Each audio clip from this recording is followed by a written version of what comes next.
the backstories that they come up with, what we call the Bible, right? Where they give you a certain given set of circumstances, which is always great because then you don't have to make them up yourself, right? Yeah. It's kind of, oh, I see this guy used to be a just FBI agent, and the writers are like, where did you come up with all this? I said, oh, I thought it's mentioned somewhere in the script, and well, maybe he just thought he was an FBI. So. You know, not second guessing the Bible, but if they give it to you in the Bible, and like even with T-Bone, the fact that he'd been involved in the brownout, the East Coast blackout, which I lived through, and I'd experienced, and a lot of my friends at the time living in New York. It was quite a scary situation, and for the tech world and everything like that too, because it was a serious blackout like they hadn't had since, I think the earliest one was 1978 or something, which was an infrastructure problem. But this was actually a hack, and so they worked that into T-Bone's backstory, where he had been responsible for, well, him and his bunch of merry pranksters, through misguessing Bloom, had kind of caused that to happen. In fact, the bad guy, they caused this like collateral kind of meltdown to happen. And so as T-Bone as a character carrying that kind of guilt and carrying that on his conscience definitely influenced the way I played it, and having that knowledge kind of makes him one of the good guys, right? Because he's always, and then I think they went into it in the DLC with where suddenly it becomes like almost. I had a couple of friends say, you got me teared up, man, and people crying during situations where we're trying to explain stuff, and even us, like for me and Billy, who's again consummate great actor to have in the volume, Billy McClellan, and playing Tobias, and we just got this thing going where you get affected by your work as an actor, of course, but when you see the kind of crew get gobsmacked, and the crew's just standing there kind of wiping their eyes, that was really touching, guys. Damn. And so it's working because you've been given that backstory, you've been given that kind of incredibly detailed story. And this goes back to the stories I hear about other method actors and the kind of questions they ask directors looking for this kind of backstory. It sounds like that's very natural in video games. Absolutely, and especially when video games, when the viewers and the fans and the gamers are so connected, right? And we see that on Far Cry 5, where whether you back the Resistance or whether you back the cult or whether you get snowed by the cult and drawn in to fight that. Dutch says, I kind of got drawn in but I'm not gonna lie. Well, it's really interesting because it's fun, and those characters are magnetic and hypnotic, and and as the cinematics get more sophisticated and the drawings get better and better, it's just I find myself getting caught up in watching the cinematics and playing the game sort of as a secondary. But I know I'm not in that way, but it's so great, I think, to give rather than it just being a game with no kind of emotion, no kind of connection, no kind of character connection, that kind of thing. And I think they're getting really good at that. And when you get these guys, like even early games like Drake's War and stuff, they tried to build a bit into that reference. And these little Easter eggs and these little things you get where it's like, oh, I didn't know that.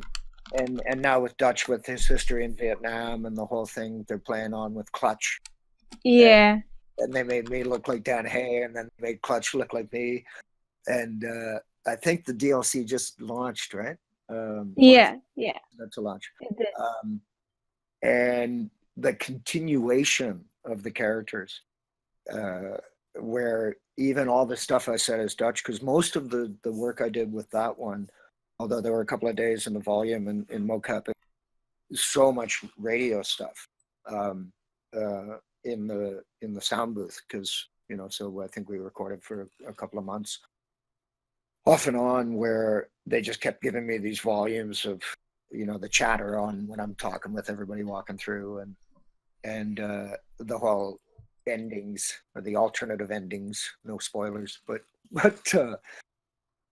just being kind of finding a well of material that you can go to for those kind of characters. And once they get into that, because it's such an audio oriented experience as well, with T-Bone, all those little sound bites and barks and little things you do along the way, where I just went in and recorded pages and pages of stuff that was like the talking moose head. And they're not quite Easter eggs, but they're just things that are there for the fans for the gamers and the fans to get if they want that information. My relationship with the journalist, I think, where they built into it this kind of flirtatious sort of telephone relationship, although we'd never really met face to face. Yeah. The sort of magic of that, right? And this kind of and it's kind of a sort of a subplot to the actual game, but they're so intricate that's what I love about it, And going back to the thing about the method, we set of given circumstances, what we ask the directors, what's important, what's not important. Don't bug me, I gotta shoot. And even in those more hilarious moments, like in a film like Tropic Thunder, where they both the method actors go awry. Yeah. Yeah. Like, no, I'm gonna cry. No, it's my moment, man. Hey, don't tell me what's right, man. And that whole discussion that often happens in rehearsal or in script read-throughs kind of thing, like where not of course like that was a total satire on it, but but that kind of desire to get it right and to go, what is motivating me, what is my intention, why am I doing this, and then and ask those questions in what like even in cartoons, it's kind of like he falls down the stairs and bounces 55 and then he gets up and says, hey, that was fun. And what's your motivation? It's like 9 o'clock on a Saturday morning and these kids are eating sugar-coated chocolate frosted bomb cornflakes. It doesn't matter. Let's see, let's just get what you got, what's the motivation? There isn't one. No, exactly. 300 lines a day. That's your motivation. Your motivation is this paycheck. Now talk. Oh, because for the actors, they have to have that. Right? Yeah, you have to, even if the guy's going, yeah. It all comes from that right.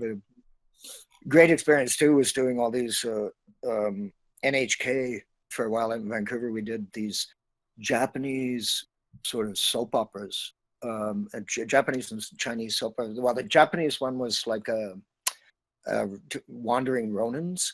Okay, cool. And it was this 56 episode, video, like a shot for TV, 56 episode story about these two Ronins wandering through the havoc of post-empirical Japan or whatever. And I got to play the kind of burly, funny sidekick. Enough with all these thoughts, Kenji. Let's just go and get some sake. Somewhere. and matching that all to what was a complete shot in Japanese, and then they'd have like I think Chinese subtitles and dub it into English, and so that was really neat. And another one that was a Chinese soap opera about the last days of the Maoist revolution, I think. So it was kind of like these Dr. Zhivago or epic Lawrence of Arabia type stories, but done in China and then revoiced into English. Yeah. And those ones, we had to work so hard on getting the emotion right, because it didn't matter. Like, it was the same facial expression, so you'd get the person going, oh, it's those damn communists. They're always stirring things up. And if we would just stay on our farms, we wouldn't have to worry about them. And, these earnest discussions around the kitchen table. And we found like the you had to hit the exact emotion. With the faces would be the same, right? Like even if Yeah. you know what I mean, if the actor were to say it in English, he'd have the same kind of earnest expression, the slightly tilted eyebrow, the the frown or whatever. To be able to hit that as a feeling, sensing human being, as compared to a fox in a zoot suit with spats on. So I think mocap is too like that, because you always have to be very conscientious of what you look like or what your character you're playing. So is this you throwing shade at the Sonic the Hedgehog cartoon you did? I did. Well, because, and even that was a great, I forget, it was again that sort of Joe Pesci go-to, love Joe, and I know I'm saying it in quotations, Joe Pesci, the Joe Pesci voice. But it's a wonderful kind of voice, and you get to use it a number of times. And even on the Sonic, they said, "Don't you do that Fox voice, or that kind of weird weasel voice?" And we used to refer to it as. And then he said, "I think that might work for Sharky, because I played the Sonic's nemesis, Doctor. Oh gosh, Robotnik. Dr. Robotnik. Yeah. I played Sharky the lawyer. So as long as hey. And, it was a bit like that kind of Michael Cohen, New York. Yeah. Vibe. Where we're gonna make you a visit and make you an offer you can't refuse. See. Shark. It was like so great. I am just loving this. Well, and me too. I mean, guys, it's so neat in terms of the of course the volume and the variety of opportunities you get, and those kind of things you forget, and when even in the voice, especially in the anime voice world, my good friend of mine, Scotty McNeil, who I worked with a lot with in Vancouver, and he's so in terms of the 150,000 voices he does, he's so different than and him in terms of his look, and if you do, he's got that long Western kind of. Oh yeah, he looks like he could be from like an 80s hair metal band or something. Exactly. Yeah, and he's got the fringe jackets and the shady Brady cowboy hats and the turquoise jewelry and shit. And but he's again the variety of voices he does as a cartoon specialist, and he works as an actor as well. But his main forte, of course, is anime. But then somebody went, "Oh, Scotty? Yeah, he's Grumpy Bear," and I was like, "You're right." Yeah, he is. And then Scotty's like, "Whatever, hey, Grumpy Bear," and he's always got that slightly chagrined look. But then again, at the fan expos and stuff, I know like Kathy Westluck from My Littlest Pony, and even Scott, I think for a while he did. He was doing the turns on the circuits, and he got more action out of Grumpy Bear than so much other stuff. But when you start to think of yourself like that, doing these voices that you don't really even recognize, Gary Chalk, Optimus Prime, and you kind of get those where you can hear the actor behind the voice, but then sometimes they're so out there, they're so wacky, they're so. Oh yeah, one of my favorite voice actors, whose name I apparently can't remember at the moment. Hamill. Solid Snake, David Hayter. Yeah. Sometimes I'll see him do like an anime or something, and I'll have no idea he's in it. Yeah, which is no clue. It's a neat compliment too. I mean, we got our Hank Azarias and things like that, where he plays around in different glottal constructions, even where you play around with where you place your lips, or you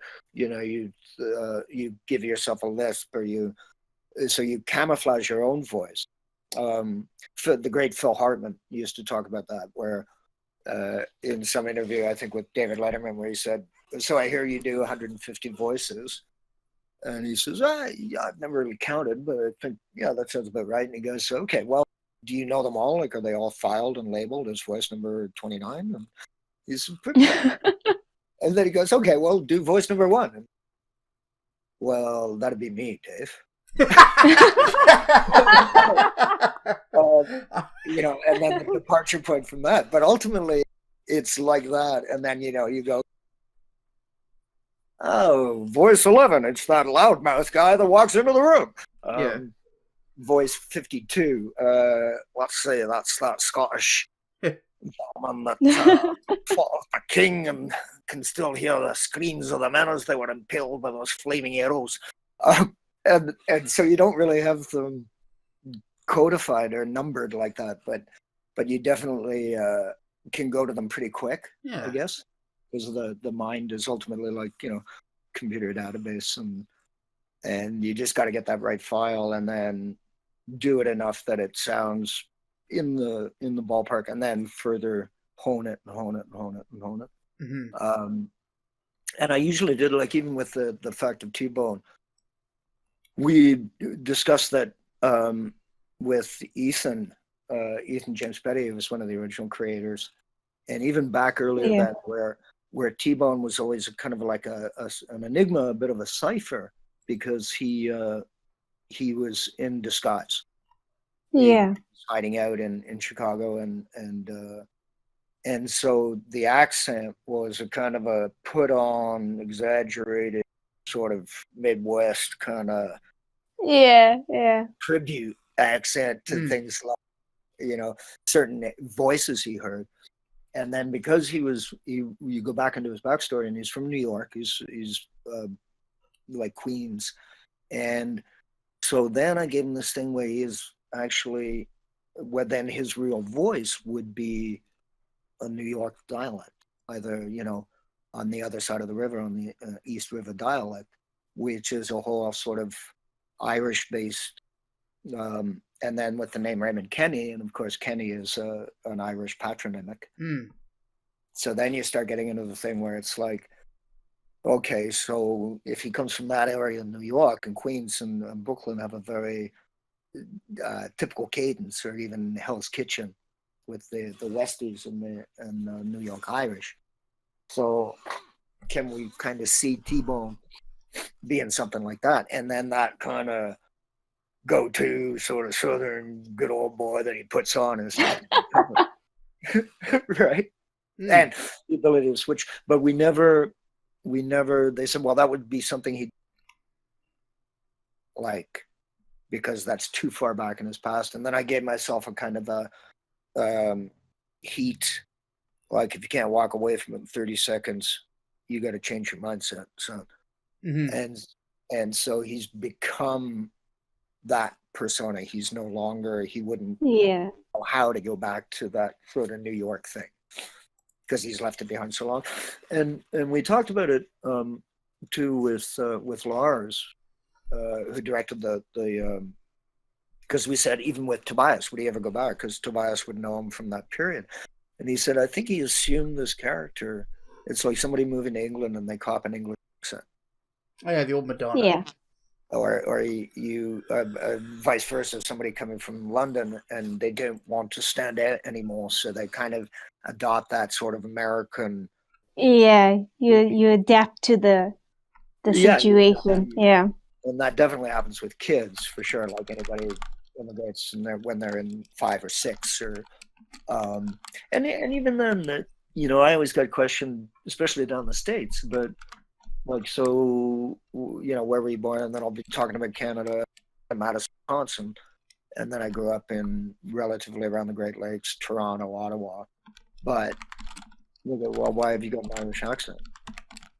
And I'm like, I don't have an Irish accent. I don't really have a Canadian accent, because then you watch a show like Letterkenny or something, right? And you get that odd North Ontario kind of freaking accent, right? Which is definitely a Canadian broad, and it's based, whether it's based in a combination of Irish, Scottish, French, even native, right? Where you get that kind of, decent, eh? Oh yeah, right there. But it's more expressions. Like if somebody, we don't, contrary to popular belief, we don't say a as much as. But we say it more than we realize. I've discovered. Like This it's one is of those kind of something things I where- tease John about all the time. I'm like, do you say A every single time? It's like, no, we don't. No, we don't. But then there's things like I think it's the rising inflection, which comes from Yeah. an Irish Scottish thing where, but the A, it's kind of like when they did it on Bob and Doug and stuff, and they're like, all righty, and you go down the story, and there's so many people I know that actually, and but then it's a definite point of place, I guess. Yeah. Or talking about that show Letterkenny with, and things like right and there, and of course in South Africa, there's certain expressions that they have too, Nikita. But one of the ones I love, like going for a Yeah. rip, and then like we're going for a rip, and, Yep. and Yeah. there's this kind of slang vernacular kind of that becomes the actual language. Yeah. I mean, that's how language works, Yeah. right? Yeah. You've mastered the South African accent, just by the way, you've mastered it. Oh, thank you. Well, I've been listening to you, and that's where I was thinking too. Everybody's sort of unique. Like, we could just invite you for a braai and you just fit in. That's what we call a barbecue. We could just, A you fit in with us braai? any day. Yeah, we're having a braai. Okay. Sure. Well, Yeah. and that's the thing too. You get these words and I know certain actors who came back from time spent in England, and then you get into this thing of certain expressions. Not quite like going to the chipper, but but things like way out and getting the lift, getting on the lift. Oh, it's in the boot, and you just, even though you've got a Canadian accent, you're saying like, where's the thing? And you say, oh, it's in the boot. And there's in the what? Oh, in the trunk. And certain ways of saying certain words, like garage. Yeah, the garage. That's one of my favorites. People who Yeah. say it garage. Garage. You mean and schedule and yeah. and there's things like, and then you forget, like, oh, and especially as an actor, there's certain ones that you have to get right, like neither, either, Yeah. neither, and Yeah. because it's like either is American, either is British, but then there's certain Cockney, like how about- either. It's kind of that toffee upper class sort of either or. Yeah. Right. Yeah. As compared to the and I guess the cognition, but then they would be like either. And then you have to sort of remember it based on tweaks in your memory that go, oh no, it's either. And then they get us, especially in the American Canadian thing, sorry. Yeah, sorry. Sorry. Actually, sorry. I'm very sorry. If it was sorry, Yeah. it would be SAH. House, out and about. Yeah, I get a lot of crap for that one. Oh, yeah. And we don't really. No, it's not a boot. It's about. No, yeah. But the thing is, like, it's people in the South are, I think, the people that hear it like a boot because they add a syllable. It's Yes. a buyout. About. Yeah. Yeah. And I say you guys do it worse. That and New Yorkers, right? They go, I have to sell my whole house. Yep. And they go, you did it again. And it's like scout. And it's like, no, Yeah. we don't say scout. And then you get this whole thing, especially if you have those kind of words, home, and they go home, and it's a tightening of the glottal, and it's a definite what do they call it, muscular shift, where you're using your mouth to create that. They always talk about when we did flat, muscular American tongue, and then the Americans have a loose hinge jaw. Yeah. And like, for example, the South Africans have a tight hinged jaw, right? Perfect.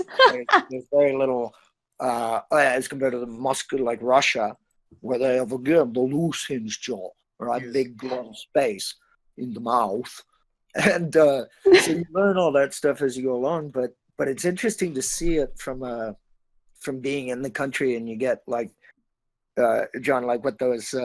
Like a show, like, again, going back to Letterkenny or the kind of maritime shows, Nikita, we have the maritime provinces where Yep, that's where I am. Yeah. the Irish Scottish settlement, but Oh yeah. the accent has gone so rich. It's like Yeah, you ever been over in Newfoundland by?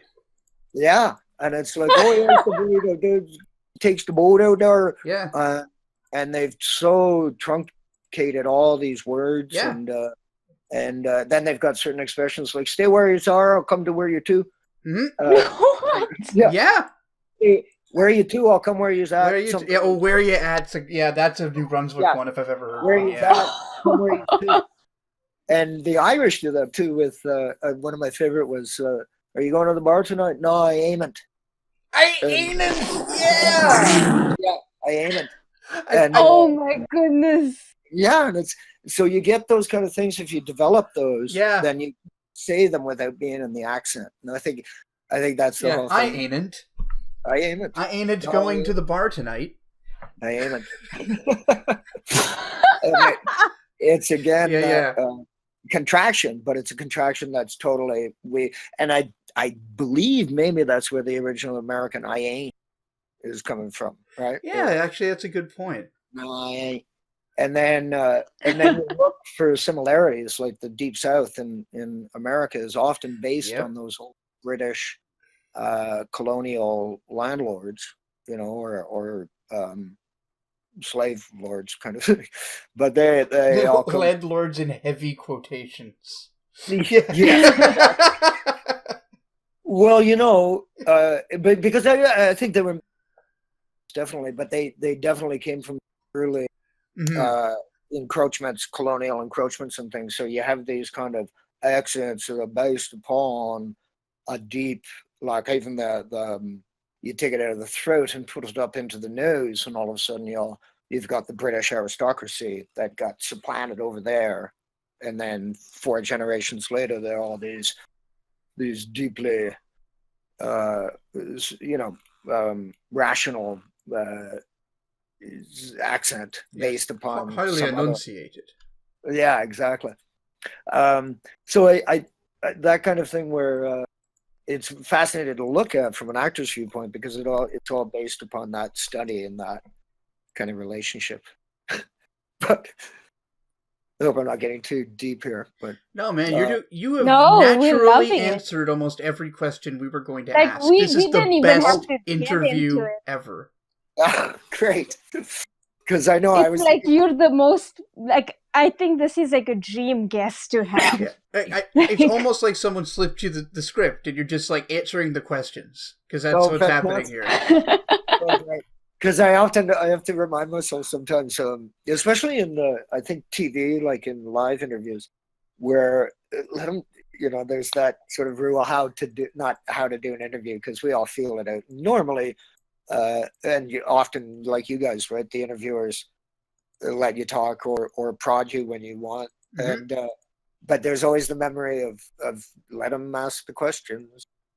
And oh no, we're enjoying this. Yeah, this is great. We love it. If there's anything you haven't touched at the end, I'll ask. Yeah. Sure. Well, it's like doing the panels too, and no stranger to panels and things, but it's amazing because there's out of one question asked, it opens up this whole sort of closet that obviously I've thought about or think about or dwell on, and I always love that kind of connection, because it means it's kind of working, or it's working for the audience, and that's one thing we always remember as actors and creators. It's like the audience is very, very smart, man. They've already got it. They're going along with you, right? And I remember laughing once watching an interview with Robert De Niro, who was a famously reticent man. Oh yeah. And actually, it's all based upon shyness. Like, he's quite shy, right? And he goes, "If I don't have a script, I don't know what to say, because all my life people have given me scripts and tell me to say that." Yeah, which is a very touching way. But he was on this interview in a show a number of years back inside the actor's studio, and the interviewer James asks him at the beginning of the interview. He introduces him. He comes out. It's to this big group of I think they do it at NYU, and it's this huge amphitheater, and they bring all these students in from NYU and Browns and the Actors Studio and things, and everybody gets to watch the interview and then ask questions. So the interview starts, and he's asking him, so Bob, if I may call you Bob, you went to school near here, and Bob kind of nods and does that little frown and goes, yeah. Mm-hmm. And the interviewer pauses, and he goes, it was a school that is very important to the people in this room. And what was that school called? It was this place, Actors Studio. And he gave his one-line answer where it was like, and you used to walk here. Yeah. Because you live down in Tribeca. Yeah. My Tribeca, and I would come up here. Yeah. and it was just, you could see he was pulling teeth, and finally, threw his pages down, and he goes, Bobby, come on, man, you got to help me out here. We got thousands of these young people that are your mentees that have come to hear you. And gradually he got him on ice. And then once he got him going, it wasn't like he couldn't shut him up, but it was amazing the information that he came out with. And, just with a few prods and things like that. But I was like looking at it going, God, no wonder he's a tough interview, man.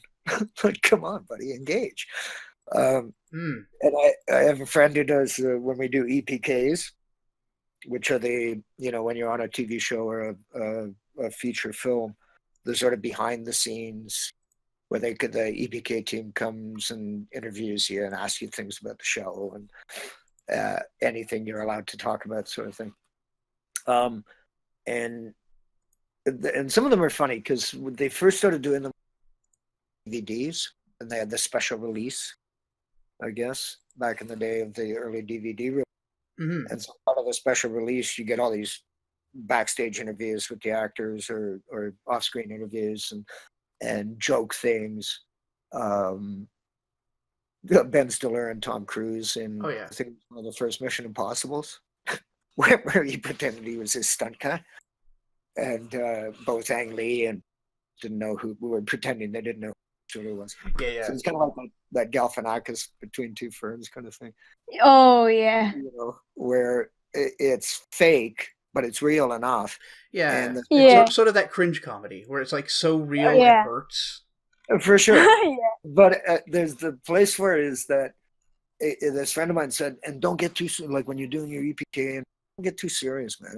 All these actors all the time, the pod was like touched me, and I was like, and it's like, make a couple of jokes, like, I was going up the elevator and I met the producer coming down, and he said, wow, you look great, man. Hey, I'm doing this film in a couple of weeks. Can you sign on? And it's like, yeah, call my agent. But you sort of make jokes at the expense. There's a little bit of that roast kind of thing. Yeah.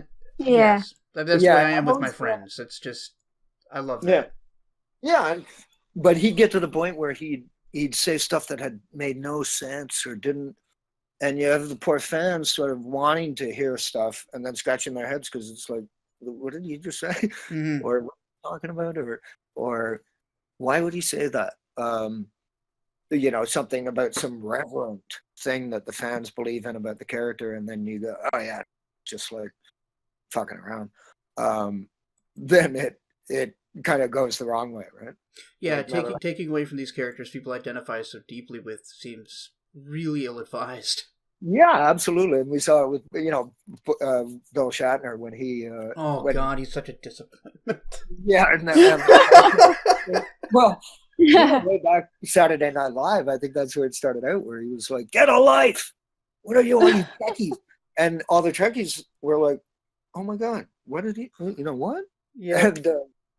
And that's where and the fan echoes and things like that, that's where the guys like Nathan Fillion and the people and God love him, Shatner does a lot for the fan base and for his people, Shatner's such a mixed bag. Yeah, it's a little bit more Galaxy Quest. So I always find you have to love it first of all, love what you're doing, of course. Yeah, but like compare it to Patrick Stewart, Yeah, and who it's just the love. embraces it. He is Picard. Yeah. Just, And he says that in interviews. I was actually showing him to one of my classes the other day. There's the him and Sir Ian McClellan doing Waiting for Godot. And so this brilliant production of Beckett's Waiting for Godot that the two of them did. And they talk about so much about the joy of it. And at some point in the interviewer was like, well, you understand you're an actor, but this is such a far departure from Jean-Luc Picard and also from the X-Men. And he said, the thing about Star Trek, and especially X-Men too, because it's still ongoing, is that was such a brilliant role. I was so moved and honored and wonderfulized, whatever the word I'm going to use, to be able to partake in the project. And of course, the first season was before they'd figured out how to light my head, and the colors were a little garish, and the prosthetic makeup was a little heavy. But by the end of the first season, we knew we had it. We had a hit, and then he said, however many years we did it, I think 10 or whatever. He said, I lost track after a while, especially in deep space. But however many years we did it, it was just such a wonderful to every day go into work. For the 6 months or 6 weeks that they work on the show, and then they have their month of prep, and they, whether they have to change their look or grow a beard or be apprised of some, mega shift in the storyline. He just said it was just so wonderful, and working with all those people. And he goes, you have your days where you got a cold or you have a headache, or you got to put on some weird mask, and you don't like that particular episode. But he said every day was just a joy. And then he said with X-Men as well. And again, even with X-Men, he goes, you do a little Marvel comic book thing, and it's kind of like, well, it's not so little, Sir Patrick. But what he meant was he didn't know if it was going to turn into the franchise. And I wonder if people will like this X-Men thing. Exactly. And he had that same experience, I think. He talked. Sorry, I don't mean to talk over you here. No, absolutely. Go with Jean-Luc Picard, because the way he tells it, he could not take that seriously for like the first 6 weeks of shooting until somebody pulled the stick out of his ass. Yeah, and questioning whether they were going to use the accent or whether he was going to make this to Shakespeare, and that's why they talked about the whole first season. It was like the aliens as well. They all thought, "Oh fuck, what have I signed?" Yeah. But then, as time went on, and as the characters got better and they got more money, and I mean, Gene Roddenberry's a master. Oh yeah. Historian in terms of creatives. But again, and when he realized, and Sir Ian McClellan signed on for to play Magneto, that it was like, I signed on because you signed on. And he goes, no, I signed on because you signed on. Isn't that? Well, when I heard you, I said yes, and so they didn't know. It's just another film project, it's big money and stuff like that. But I think it was Bryan Singer, right? Like Bryan Singer, right? So 23 years old at the time, I believe. Like he was very young, yeah. When he did the first one. Yeah. And it coming out of that funky little show in Toronto, I think that Forbes Marsh, the original X-Men, the series in Toronto, which must have been back in the 90s. Yeah.